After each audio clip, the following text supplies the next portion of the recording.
Hey guys, this is SoFlo Josh, and today, finally, Toyota has shown off a wide range of EV models that will be coming out within the next 10 to 15 years for the automaker, as well as the Lexus counterpart. So, with that being said, Lexus, we're going to be focusing more on the Lexus aspect in this video. If you saw my previous video where I talked about the Toyota aspect, I've mentioned a lot of the key elements that some of these models are going to be coming to the States. Some of them might not come to the States at all. So let's go ahead and get onto the Lexus counterpart. So the star of this whole entire show for the Lexus aspect is this gorgeous, gorgeous looking LFA kind of inspired coupe that they have here present in the front end. This is such a well crafted design, in my opinion. Even though it kind of looks like it's just a concept, it looks so close to being a production vehicle, except for maybe those kind of like hood latches where you can lock them in place. I can't remember the name of it. If you guys remember the name, please comment down below. But it looks super good. The whole entire hood being so far outward, and then having the cockpit a little bit farther back, kind of gives it that jet fighter kind of feeling to it. And some people have said, oh, is that a Supra, from like the concept that they created for that Supra. But overall, I love the aesthetics of it, the way it looks. It's very elegantly designed, from Lexus point, but it's also evolving that kind of sporty aspect. So, like, of course, in the front, you actually see the DRLs that typically every other Lexus has. The concept kind of sits very low to the ground. I'm sure that will have one of those height adjustable suspensions if it does reach production, kind of like what the Corvette currently has, where depending on the speed bump, it can actually height adjust the front end so then the splitter won't hit or anything like that. The rear end actually looks really nice. You'll see the picture now.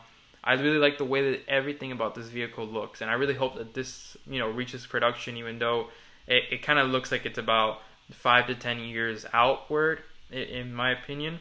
But overall, I like the aesthetics on this one.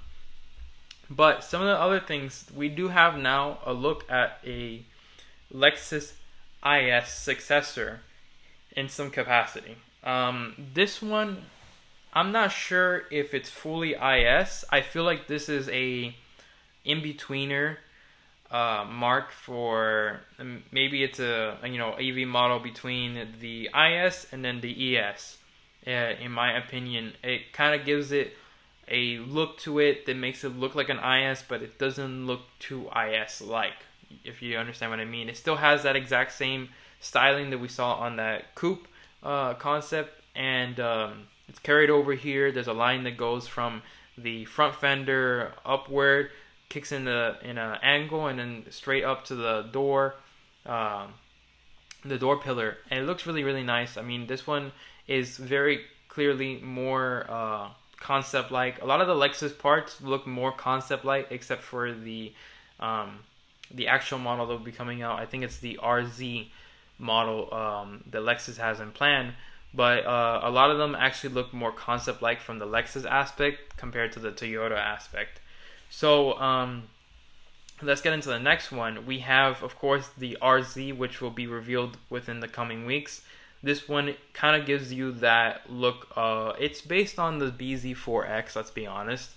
It's going to have the exact same powertrain. It is going to have the direct 4 system, where it has 4 motors per each wheel, which is going to be very interesting. And I like the rear end design a lot more than the front end, but it still shows too much of a BZ4X design element into it, and it just doesn't differentiate it that much for me. But getting on from that, we do have another model that looks to be a counterpart of another BZ model line, which is the electrified SUV, which is the larger SUV from the BZ lineup. Of course, a lot of the design elements that I'm seeing in here, they invoke that current design element that Lexus has in store. The big grille with the boomerang style DRLs, and it looks very nice. I'm sure that those headlights are not going to be reaching production. They're probably going to put in the quad beams in the model. The side element of it is very flat, clean design, a little bit sharp edges here and there, and this one feels more of a counterpart to the BZ one. So kind of like the RZ, it's going to be exactly like that. It's going to be another counterpart. But one of the key aspects in this photo I'm going to be showing you here is off to the left of the center stage of that coupe, we see two what looks to be either a hatchback or a wagon version. Now, that actually gets me excited. I really love wagons, and I love fast shooting brakes actually a lot. And I'm very happy that Lexus wants to go with making one of those.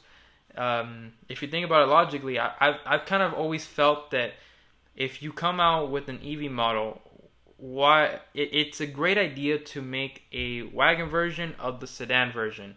The key aspect of that being is that you have already the platform. You just need to extend it a little bit and put a hatch, kind of like what the Porsche did with the Taycan. They made a Taycan Gran Turismo, and they made a regular sedan version. The sedan version came out first, and then they came out with the Gran Turismo version. But this one looks really nice. It invokes all of what we saw on that sedan version, but it has the hatch version, which I'm happy about. Now, do I think that could be coming to the States? I'm kind of half and half with that. I feel like it could, but at the same time, it could not. I think it's going to be one of those, sadly, European spec-only models where, since it's going to be a shooting brake, there's not that many people buying wagons here. I see that as being more sold over there than being sold over here. But getting onto those two specifically, we have also a convertible version of the center stage. What looked actually kind of... No, actually it's not the same one from the center stage. That one is completely different actually from the center stage. But it kind of invokes the same kind of characteristics that we see in the front of that one in the center stage to that one over there in the rear end. It's a 4-seater from what I can see of the headrest, but it looks really good. I've always loved the convertibles that Lexus has always had in their brand. With the current LC500, it just looks so gorgeous, especially with the body lines that it has. And I hope that Lexus can go ahead and transfer those body lines into this one. So let's just hope that Lexus actually produces it, especially with the whole entire craze of how coupes are slowly dying in the United States. I kind of suspect that it will or it won't, in my opinion. But getting onto the picture on the back where the shadow cars are at. So these models in the back are, from what I can tell, are vehicles that are not bespoke EVs from the get-go. Now, these models seem to be internal combustion models first before they converted over to an EV platform. So what we see here, starting off on the right, looks to be a somewhat next generation IS or ES. Only reason why I kind of think it's the IS or ES. ES is, it's already been a long term since that model has been out, that current platform that we have on it. So I suspect that it's due for a redesign, in my opinion. And it could be the IS only because of the fact that I'm saying that the current IS still sits on the exact same IS platform we've had since the last generation, the second generation. So I think that it could be that. I'm hoping that it is the IS more than the ES, even though I know that the ES kind of still sells a lot more than the IS. But other than that, I kind of look at it and it looks really nice from the shadow, even though you can't see anything of body lines. Getting on to the next one looks to be a GX model. So the GX is definitely due for a redesign, and I'm sure there's going to be that same exact twin turbo power plant from the Tundra coming into this model. More than likely, that's also going to be a key aspect to look at for the Toyota 4Runner.